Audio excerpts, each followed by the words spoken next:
नमस्कार. आपण पाहतात learn with Joy with CN Patil YouTube channel. या चॅनलवर आपण फक्त शैक्षणिक माहितीचे व्हिडिओज पाहत असतो. आज एका अनोख्या गावाची कहाणी आपण या ठिकाणी पाहणार आहोत.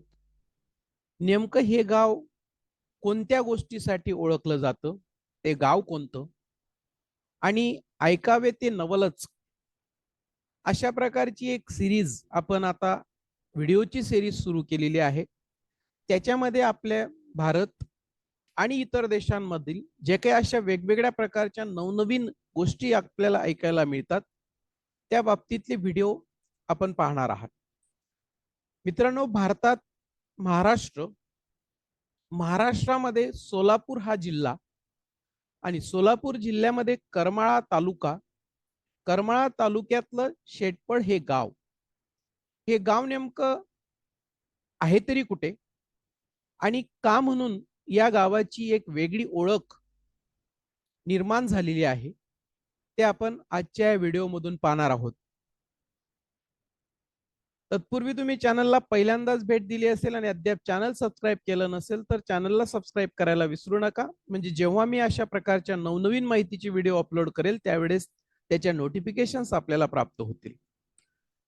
मित्रांनो, साप म्हटला म्हणजे भल्या भल्यांना बापरे अशा प्रकारचा शब्द आठवतो आणि हा शब्द आठवल्यानंतर आपल्याला त्या ठिकाणी पळून जावंसं वाटतं. अशाच पद्धतीने संपूर्ण गावकरी कशा पद्धतीने तिथं खेळतात, त्यांच्या तोंडून बापरे हा शब्द कसा निघत नाही, ते कोणतं गाव आहे आणि का म्हणून एक वेगळी ओळख त्या गावाची आहे. भारतामध्ये महाराष्ट्र हे राज्य आणि महाराष्ट्र राज्यातील सोलापूर हा जिल्हा, या सोलापूर जिल्ह्यामध्ये सोलापूर पासून 125 किलोमीटर अंतरावर, साधारणतः 3 तासाच्या अंतरावर करमाळा तालुका आणि या करमाळा तालुक्यापासून 72 किलोमीटर, साधारणतः 1.5 तासाच्या अंतरावर शेटफळ हे गाव. या शेटफळ गावामध्ये जर आपण त्याची माहिती मिळवली, वाचली, तर आपल्याला निश्चितच त्या ठिकाणी घाबरल्यासारखं होतं किंवा आपण निश्चितच त्या ठिकाणी तिथून पळून जाण्याचा प्रयत्न आपला असेल. या गावाची ओळख महाराष्ट्रातल्या सोलापूर जिल्ह्यातल्या करमाळा तालुक्यातलं हे गाव एक वैशिष्ट्यपूर्ण जगप्रसिद्ध गाव आहे आणि या गावालाच सापांचं गाव म्हणून ओळखलं जातं. येथे नागांबद्दल लोकांची असलेली श्रद्धा, नागांसोबत अस्तित्वाची भावना आणि मानव आणि निसर्ग यांच्यामधलं अद्भुत अशा प्रकारचं नातं आपल्याला पाहायला मिळतं. या गावामध्ये साप भरपूर प्रमाणात आपल्याला दिसतात. सापांचं गाव म्हणून करमाळा तालुक्यातील शेटपळ या गावाला प्रसिद्धी मिळालेली आहे. हे गाव तसं शेतीप्रधान, आजूबाजूला शेतजमिनी, माडरान आणि एकंदरीत नैसर्गिक अधिवास असल्यामुळे हे गाव सापांसाठी अनुकूल मानलं जातं. या शेटपळ गावाची सर्वात मोठी ओळख काय, तर या ठिकाणी नाग प्रत्येकाच्या घरामध्ये मुक्तपणे वावरतात. अनेक घरांमध्ये नागांसाठी खास जागा ही तयार केली जाते. देवघर, कप्पे असे ठेवले जातात.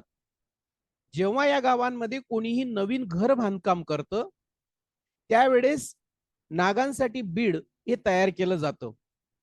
म्हणजे जाणून बुजून किंवा यांना माहिती आहे नागांशी त्यांचं असलेलं नातं, यामुळेच प्रत्येक घरामध्ये नागासाठी एक जागा तयार केली असते आणि नाग अगदी मुक्तपणे या गावामध्ये वावरत असतात. गावकरी नागांना मारत नाहीत, उलट त्यांना कुलदैवतासारखी पूजा करतात. त्यांच्यावर त्यांची श्रद्धा आहे. नाग दिसला तरी घाबरून न जाता शांतपणे त्याला मार्ग दिला जातो. एवढे नागांची संख्या असूनही इथं अगदी बोटावर मोजण्या इतक्या सर्पदंशाच्या घटना या घडलेल्या आहेत. म्हणजे आपल्याला त्या नगण्यच म्हणाव्या लागतील. नागपंचमी हा जो काही सण आहे तो या शेटपळ गावामध्ये मोठ्या श्रद्धेने मनवला जातो. नाग जर मारला तर काहीतरी आपल्या गावावर, आपल्या कुटुंबावर किंवा वैयक्तिक काही अनिष्ट होईल, अशा प्रकारची या गावकऱ्यांची ठाम श्रद्धा आहे. आणि पिढ्यानपिढ्या चालत आलेली ही परंपरा अजूनही टिकून आहे. नागपंचमीला नागांना दूध पाजणं हे त्या ठिकाणी ही लोक जाणून बुजून करतात. आता विज्ञान जरी काही सांगत असेल नाग दूध पित नाही किंवा काय, ह्या गोष्टी या गोष्टींना हे लोक महत्व देत नाही, परंतु नागाला नागपंचमीच्या दिवशी आणि इतर दिवशी दूध पाजण्याचं काम ही लोक करत असतात. एकंदरीत घरातल्या एखाद्या आपल्या घटकाला, एखाद्या बालकाला जशा प्रकारची वागणूक दिली जाते तशा पद्धतीने ही लोक नागाला वागणूक देत असतात. शेटपळ गाव हे मानव आणि वन्यजीव यांच्या सह अस्तित्वाचं एक जिवंत असं उदाहरण मानलं जातं. पर्यावरण संतुलन राखण्यासाठी आदर्श म्हणून हे गाव आहे.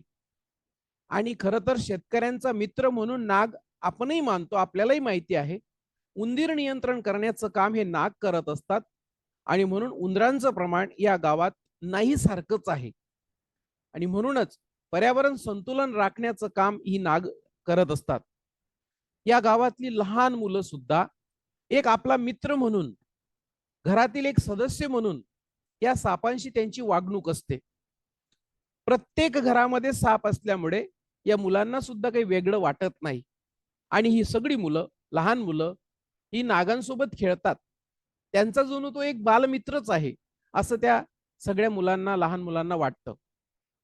या गावामध्ये पर्यावरणाचा अभ्यास करणारे संशोधक, परदेशी पर्यटक किंवा डॉक्युमेंटरी तयार करणारे या ठिकाणी वारंवार भेट देत असतात.